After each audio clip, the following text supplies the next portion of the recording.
दोस्तों नमस्कार। आज मैं आपको एक ऐसी बात बताना चाहता हूँ।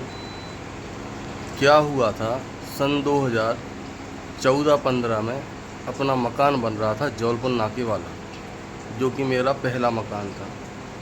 उस मकान के दौरान शायद मेरे छोटे भाई तरुण गर्ग, जो कि दिन में या रात में पीना उनके लिए आम बात है, वो पीकर सुबह सुबह पापा जी को स्कूल ले जा रहे थे और पता नहीं कैसे उनने मेरे पापा जी को नाली में गिरा दिया।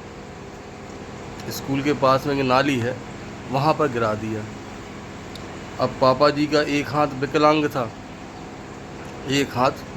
था, और उसी हाथ के बल उसने पापा जी को गिरा दिया।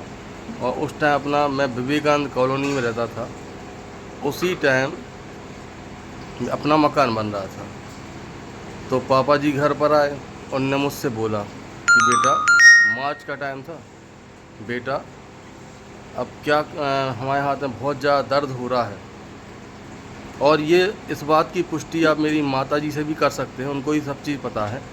ये कोई छुपी हुई बात नहीं है, पर मैं बता रहा हूँ रिश्तेदार कैसे होते हैं और आज वो पैसों के लालच में क्या कुछ कर रहे हैं। क्या हुआ, उस हाथ में उन्हें असहनीय दर्द हो रहा था। अब मेरे पास तो पैसा था नहीं, क्योंकि मकान बन रहा था 30/100 में। अब क्या करें, उस टाइम मेरी उम्र भी समथिंग वही 23-24 साल रही होगी। तो मैंने अपने बहुत से दोस्तों से प्रयास किया, मंथ एंड चल रहा था, किसी के पास पैसे नहीं थे। फिर मैंने रवि गर्ग से बोला, तो रवि गर्ग कहने लगे कि पापा जी के पास पैसे तो हैं नहीं है भाई।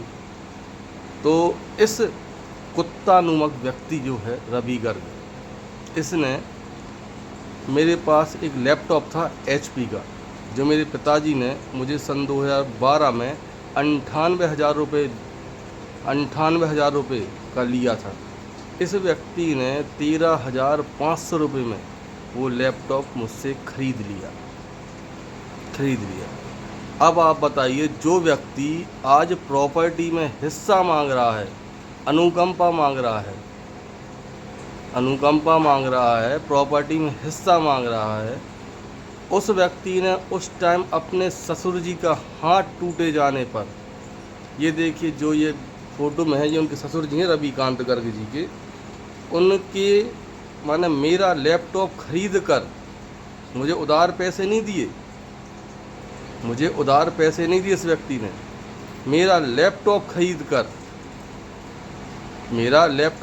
कर मुझे पैसे दिए। और जिस दिन पापा जी को ये बात पता चली, भगवान कसम, पापा जी ने वो फटकारा था उस व्यक्ति को, क्या बताएं। ये तो छोटा सा किस्सा था, मैं आप सबके सामने ऐसे अनंत किस्से लाऊंगा, और अनंत, रवि और अनिल, इन सब की पोल पट्टी खोलूँगा, ये कितने नीच किस्म के लोग हैं। एक दिन देखना, आप लोगों को भी इन व्यक्तियों से घृणा हो जाएगी। धन्यवाद।